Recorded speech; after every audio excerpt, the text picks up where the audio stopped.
అప్పటి నుంచి దేవునిలోనే కొనసాగుతున్నాము. దేవుని కృప వల్ల.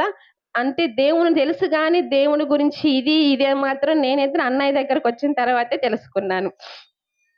డీప్‌గా దేవుని ఇలా ఉండాలి, ఇలా చేయాలని చెప్పేసి అన్నయ్య చెప్పేది కొంచెం కఠినంగానే ఉండిద్ది నాకైతే.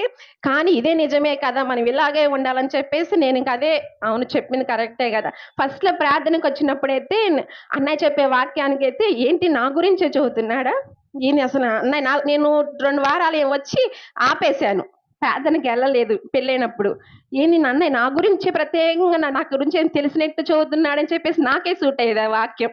అప్పుడు ఇంగా అవును తర్వాత అట్లా అని అలవాటయ్యి అవును నిజమే కదా! అని చెప్పేసి అన్నయ్య చెప్పేది కరెక్టే. ఇదే నిజం అని చెప్పేసి దేవునిలో ఎదగటము, ఈ లోకానుసారంగా జీవించడం గూడా తగ్గించాము చాలా వరకు.